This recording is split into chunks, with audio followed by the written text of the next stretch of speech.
अस्सलाम वालेकुम स्टूडेंट्स, उम्मीद है कि आप सब खैरियत से होंगे। आज हमारा बायो का लेक्चर है 3, जिसमें हम द मैकेनिज़्म ऑफ ब्रीथिंग को डिस्कस करेंगे।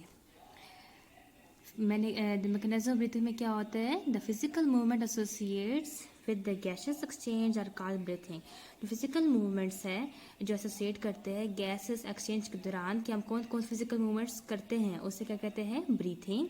देर are 2 phases of breathing. Breathing के 2 फेजेस है। कौन कौन से? एक है इनहेलेशन और दूसरे है एक्सहेलेशन। पहले यहाँ पार्ट होता है इनहेलेशन और उसका दूसरा नाम भी क्या होता है? इंस्पायरेशन। ड्यूरिंग इंस्पायरेशन के दौरान rib muscles contract and ribs are raised. जो रिब मसल्स है सारे के सारे वो कॉन्ट्रैक्ट कर जाते हैं और ऊपर की तरफ हो जाते हैं ribs. At the same time उसी सेम टाइम में क्या हो जाता है? जो डॉम शेम डायफ्राम होता है वो भी कॉन्ट्रैक्ट हो जाता है और वो लोअर की तरफ चल जाता है। This movements increase the area of thoracic cavity. ये एरिया थोरेसिक कैविटी ये मूवमेंट्स थोरेसिक कैविटी के एरिया को इंक्रीज कर देते हैं, which reduces the pressure on lungs, जो लंग्स के ऊपर प्रेशर को कम कर देता है। एज अ रिजल्ट, इसके रिजल्ट में क्या निकल आता है? The lungs expand and the air pressure within them also decreases. जो लंग्स होते हैं वो एक्सपैंड कर जाते हैं और जो एयर प्रेशर उनके अंदर डिक्रीज कर जाता है। The air from outside rushes into the lungs to equalise the pressure on both sides. जो एयर है आउटसाइड की तरफ वो रश कर जाता है लंग्स के अंदर ताकि दोनों बाहर की तरफ से और अंदर का प्रेशर को इक्वलाइज कर सके। ये था हमारा इनहेलेशन। अब हम एक्सहेल कैसे करेंगे? नेक्स्ट हमारे पास एक्सपायरेशन और एक्सहेलेशन, ये उसके उलट है मुकम्मल तौर पे। After the gaseous exchange in lungs के में गैस एक्सचेंज के होने के बाद the impure air expelled out in exhalation. जो इम्प्योर एयर है वो एक्सपेल हो जाता है एक्सहेलेशन के through. The rib muscles relax bringing the ribs back. जो रिब मसल्स है वो रिलैक्स कर जाते हैं ताकि रिब्स अपनी जगह पे बैक आ जाए ओरिजिनल पोजीशन पे। जो डायफ्राम के मसल्स है वो भी रिलैक्स कर जाते हैं ताकि वो रेस डोम शेप में दोबारा से बन जाए और ऊपर की तरफ चला जाए।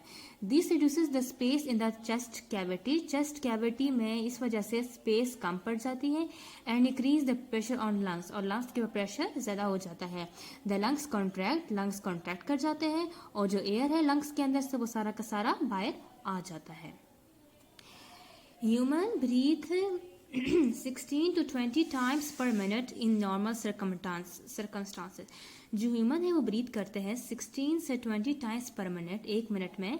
नॉर्मल सर्कमस्टांसेस समरात नॉर्मल कंडीशन में, जब हम कोई हार्ड जॉब नहीं कर रहे होते, एक्सरसाइज नहीं कर रहे होते, भाग नहीं रहे होते, मतलब हम रेस्ट के पोजिशन में होते हैं।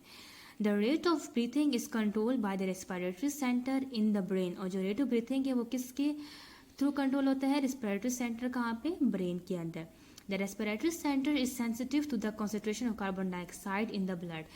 जो रेस्पिरेटरी सेंटर है वो बहुत ही नाजुक होता है, सेंसिटिव होता है कार्बन डाइऑक्साइड की मिकदार ब्लड के अंदर की मिकदार पे।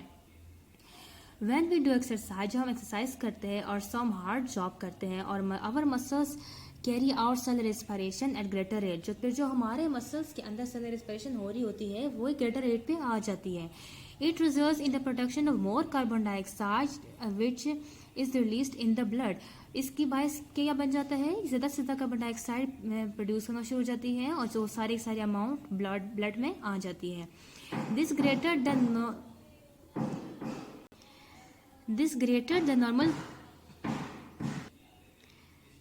greater the normal concentration of carbon dioxide stimulates the respiratory center of brain। ये नॉर्मल कंसंट्रेशन से ज़्यादा अमाउंट कार्बन डाइऑक्साइड की वो ब्रेन के अंदर रेस्पिरेटरी सेंटर को स्टिमुलेट कर लेता है। The respiratory centre send message to the rib muscle. फिर जो रेस्पिरेटरी सेंटर है वो मैसेज सेंड कर देता है रिब्स मसल्स को और डायफ्राम को ताकि वो ब्रीथिंग के रेट को इंक्रीज कर सके। So that the excess carbon dioxide present in blood can be removed out of the body। इसके बाद जितनी भी ज़्यादा एक्स्ट्रा अमाउंट हुई कार्बन डाइऑक्साइड की वो ब्लड से रिमूव कर दी जाएगी और बॉडी से भी रिमूव कर दी जाएगी।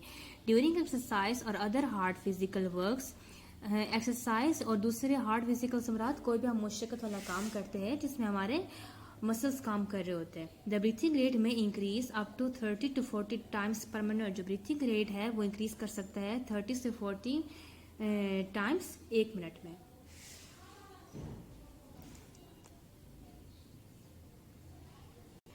अब इस ब्लॉक में देखिए, इस ब्लॉक में क्या लिखा हुआ है, the breathing movements are involuntary to a large extent. जो ब्रीथिंग मूवमेंट वो इनवॉलेंट्री, इनवॉलेंट्री से मुराद वो मूवमेंट्स जो इंसान कंट्रोल नहीं कर सकता, ये हर वक्त चलते रहते हैं, उनके हमारा वो सिर्फ हमारे ब्रेन कंट्रोल करते हैं।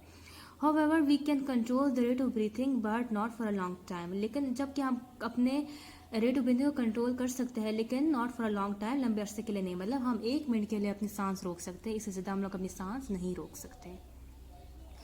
और आज हमने हमारा मैकेनिज्म ऑफ ब्रीथिंग का लेक्चर भी कंप्लीट हो चुका है।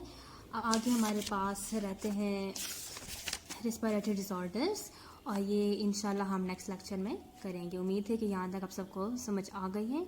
अगर आपको कोई मसला है तो आप कमेंट्स में बता सकते हैं। आज के लिए इतना ही। अल्लाह हाफिज़।